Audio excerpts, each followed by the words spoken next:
자, 첫 번째 썰 한번 가보도록 하겠습니다.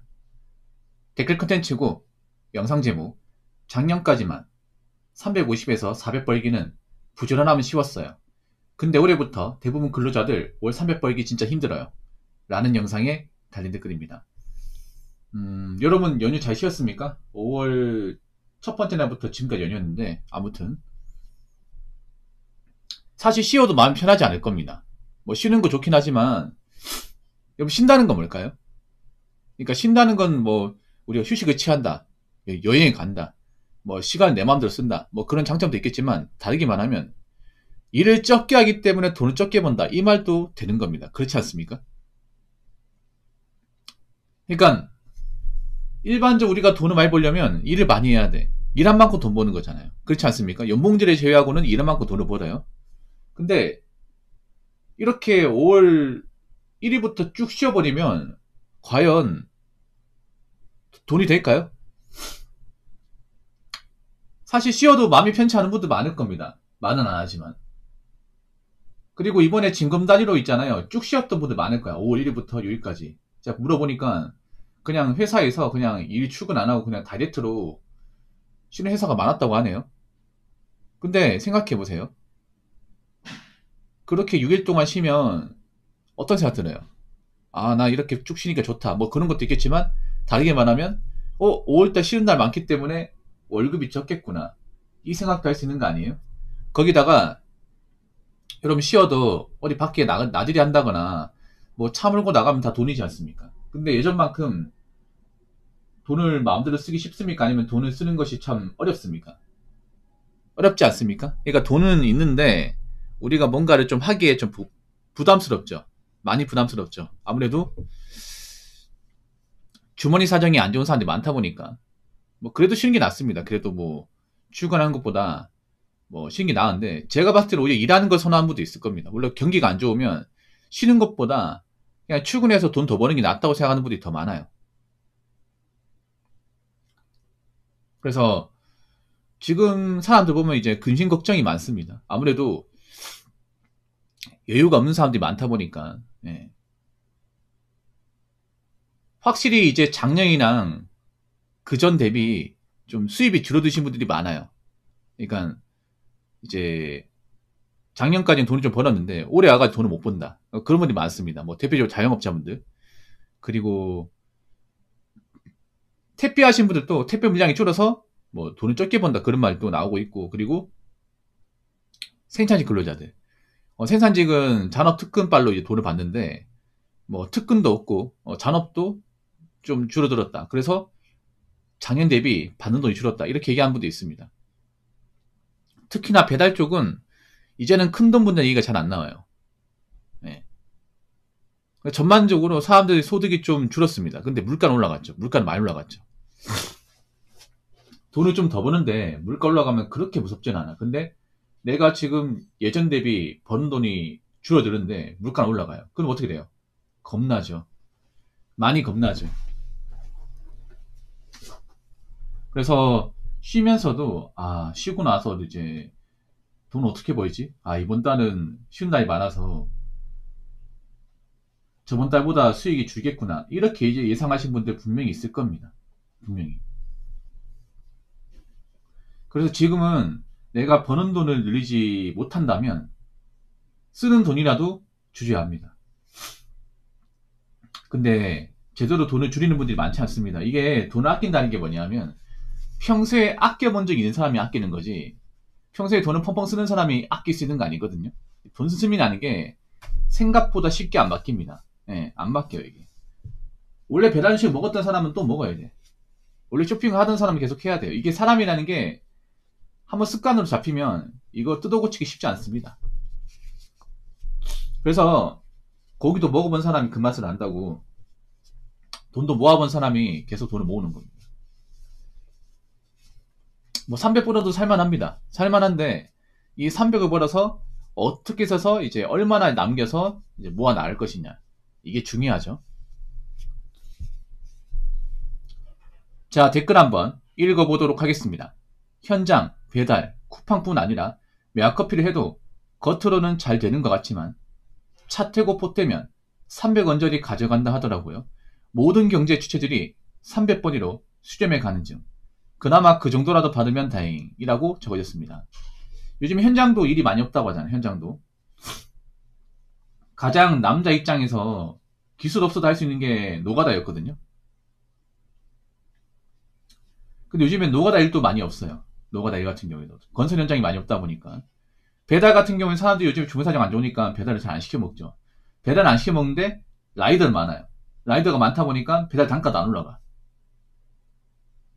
그러니까 배달 수요는 한정적인데 공급은 너무 많아요.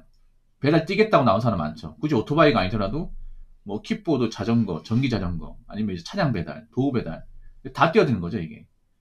원래는 배달을 좀 하는 사람만 했었거든요. 근데 지금은 전 연령대들이 다 뛰어들어요. 여자분도 엄청 많이 뛰어듭니다 이게. 그전에는 안 보였던 현상이에요. 그전에는 그냥 전업 라이더분들 하던 사람만 했는데 요즘에는 부업 목적으로 오는 사람들이 굉장히 많아. 네. 그러니까 뭐 전업이 아니더라도 부업으로. 그러니까 일 끝나고 나서 이제 용돈 벌이로 하는 사람들이 많아요. 아마 주말에도 배달 뛰는 분들 분명히 많을 거야. 남들 쉴 때. 어차피 쉬어도 뭐 할 거 없으니까 돈이나 벌자. 이런 마인드로 이제 뭐 바이크나 아니면 차량 이제 들고 나와가지고 배달고 잡으신 분들 분명히 있을 겁니다. 그렇게 라이더도 많아지다 보니까 예전만큼 큰 돈을 번다는 얘기가 안 나와요. 쿠팡 같은 경우에는 요즘에 물류창고에 이제 뽑는 인원이 예전만큼 많지 않습니다. 그러다 보니까 하겠다는 사람 많은데 막상 한다고 해서 다 지원받아주는 게 아니죠. 그렇다고 이 쿠팡 쪽이 돈을 많이 주는 회사도 아니고요. 돈 적게 주죠, 여러분. 메아커피 같은 경우는 아시겠지만 대한민국에서 저가형 이제 커피 브랜드로 유명한 회사고, 그리고 대한민국에서 저가 커피 브랜드 중에서 넘버원이에요. 네, 넘버원입니다. 물론 백다방하고 컴포즈가 있긴 하지만 우리나라 지금 이제 저가형 카페 입점수 중에서는 넘버원이에요. 뭐 저가형 카페 같은 게 사람들이 많이 찾죠. 아무래도 다른 이제 프리미엄 브랜드 커피보다는 좀 싸니까. 근데 문제는 뭐냐면 이런 저가형 카페의 근본적인 문제가 뭐냐면 마진율이 정말 낮아요. 이런 저가형 카페도 창업비는 절대 저가가 아닙니다. 고가입니다. 여러분 저가형 카페 특징이 뭐냐면 일단 건물 평수가 엄청 작아요. 보통 10평 이하입니다. 예, 굉장히 작아. 우리가 일반적인 카페를 하면 보통 20평 이상 되는 좀 넓은 뷰가 있는 그런 카페를 떠올리는데 보통 저가형 카페 보면 약간 테이블 안에 있긴 하지만 거의 뭐 골방 수준이에요, 여러분. 예. 대부분 이제 테이크아웃이나 배달 목적이기 때문에 안에서 먹기엔 좀 부담스러워. 물론 큰 곳도 있긴 하지만 보통 일반적인 저가형 카페는 그래요. 그리고 이런 저가형 카페는 문제가 뭐냐면 주력 상품이 아메리카노입니다. 물론 아메리카노만 팔아가지고 돈 안 됩니다. 왜냐면 아메리카노 마진이 정말 낮아요. 보통 한 10% 초반 정도 잡더라고요. 마진율을. 커피 마진율 거의 10% 초반대. 그러면 지금 아메리카노가 한 2,000원 합니까? 2,000원짜리 커피 팔아가지고 한 200원 남는 거야. 이해되십니까? 200원 남는 거야, 여러분.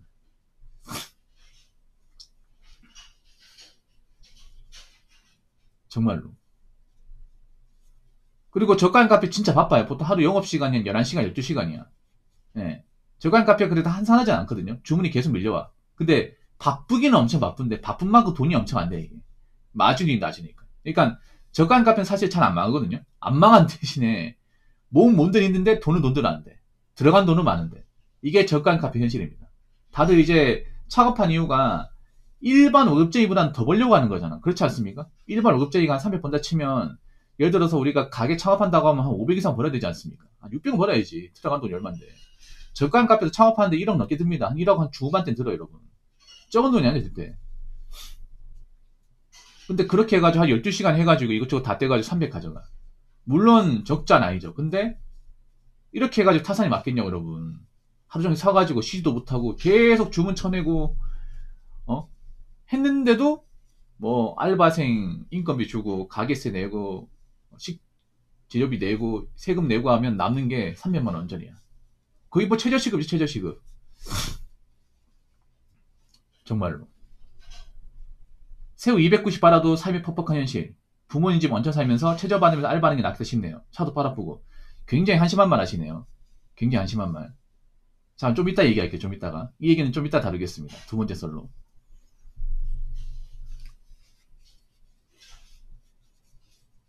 그러니까 있잖아요. 뭐 저가형 카페가 잘 안 망하긴 해요. 안 망하긴 한데 근데 그렇다고 큰 돈을 버는 것도 아니야. 몸은 굉장히 힘들어요. 앞으로 저가형 카페도 봐야 돼. 지금 저가형 유사 브랜드가 너무 많아져가지고 우리나라가 뭐 하나 잘된다 싶으면 다 뛰어들잖아요. 저가형 카페 너무 많아 이게. 그러니까 뭐 메아커피, 백다방, 컴포즈, 이기아가 아니더라도 그런 유사한 약간 브랜드의 저가형 카페가 엄청 많아졌습니다. 뭐 아메리카노 뭐 1,500원, 1,800원 더 많아졌어요 이게.